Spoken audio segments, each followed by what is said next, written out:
If you're just getting started with learning German, finding yourself in a bit of a whirlwind and feeling confused, it is highly likely that you're making some common mistakes beginners tend to make. But don't worry. Today I'm going to walk you through 5 common mistakes beginners make and also how to fix them quickly and easily. If you're new to the channel, hallo und herzlich willkommen. My name is Salome and I help people who are moving to the German-speaking countries build their confidence and conversation skills in German with fun and practical content you can actually use in everyday life. If that is your goal, this is the best place to be, so hit subscribe now and give this video a thumbs up if you're ready to get started. So the first mistake I see beginners make is relying solely on apps to learn German.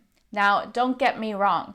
Apps are great for language learning. In fact, I have a whole video on the best apps for German learning right here that you can watch next. However, they should be supplementing your learning and not be the only resource you are using. The issue is that apps only teach you a piece of the puzzle, and in some instances, not even that. The other day, I spoke to a new student of mine who said, I learned how to solve exercises and games, but I didn't actually learn how to use the language in daily life. So that pretty much sums up the problem with these apps. You might be hitting a streak of consecutive weeks on those apps, but if you then do a reality check and really ask yourself how much you're able to use in real life, I bet it's not as much as you think if you're really being honest to yourself. So use apps to supplement your learning, but don't solely rely on them.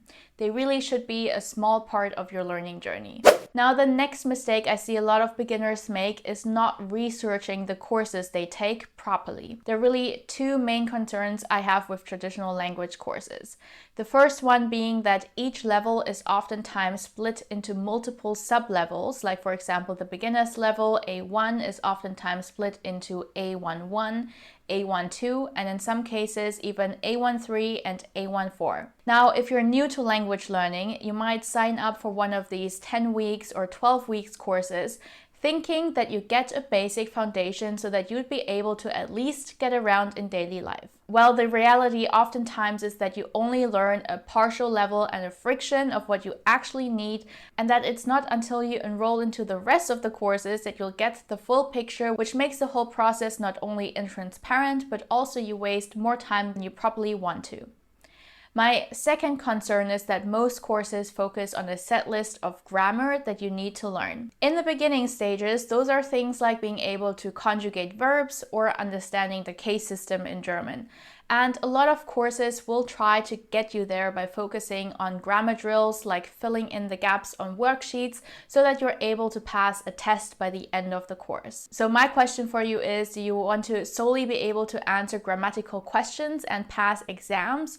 Or are you genuinely interested in holding a conversation in German? I've met so many students who had passed a test previously, one of them even on a B2 level, but weren't able to confidently order in a restaurant. Now, that's not the outcome we're aiming for, right? So when you're contemplating enrolling in the course, take a moment to do your research properly. Is the course geared towards enhancing your conversational skills? Ask about the extent of speaking practice it offers. This is exactly why I developed my program, the German Fluency Academy, in a different way. Our primary goal is to help you become confident in your conversational skills so that you're able to not only speak about topics that are important to you, but also hold a 10-minute conversation with a native speaker. Of course, we also cover grammar, but it's always attached to real-life situations. Because let's be real, it's pretty much useless understanding all the grammar rules if you aren't able to use it in your own speech. So you learn the necessary grammar as you progress, all while speaking from day one as you navigate practical everyday life situations. So if you want to know more about what the German Fluency Academy has to offer, check out some testimonials from my past students in the description box.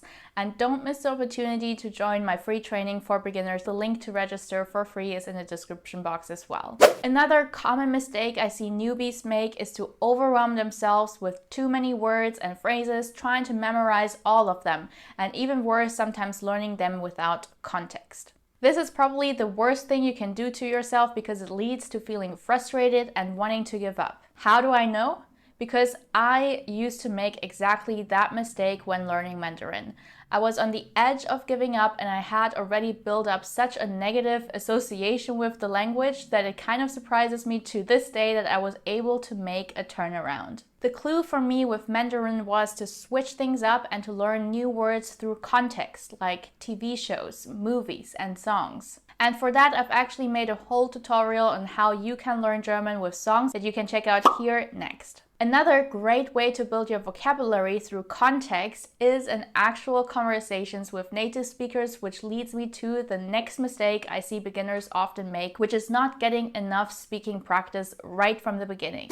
Oftentimes, it's because you start learning the language thinking you need to get to a certain level first in order to start speaking to people, when in reality, you actually need to start using the language from the very first day you start learning it. Now, of course, I don't mean holding a full conversation right from the get-go, but being able to sprinkle some of your newly learned skills here and there in daily life situations is going to make a huge difference in the long run, because you prevent yourself from building up that fear of making mistakes in the first place. Making mistakes simply becomes a natural part of the learning journey and something you learn to embrace. And honestly, being able to apply what you've learned outside in the real world is probably the most fun part of the entire process. It really doesn't have to be intimidating and stressful. Another mistake that I see a lot of beginners make is the lack of consistency. Oftentimes you start your journey super fresh and motivated, ready to sprint, when in reality learning German is a marathon and not a sprint.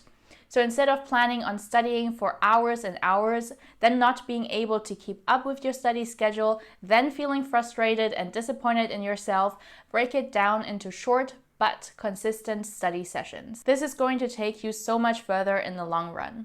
So if you want my help with all of this, my free lesson for beginners is linked below in the description box, and I promise it's going to be the best hour you spent getting started with German. I would love to see you there. Alright, those were the 5 mistakes that beginners make. I really hope you have found this helpful and that it saves you time and energy, and that you feel like you have a solid roadmap now on how to get started with learning German properly. I'll be back next week with another video for you guys. In the meanwhile, check out these 2 videos next, in which I explain how to start learning German from scratch and walk you through some easy phrases for beginners to navigate daily life. Das ist alles für heute. Vielen Dank fürs Zuschauen und bis zum nächsten Mal. Tschüss!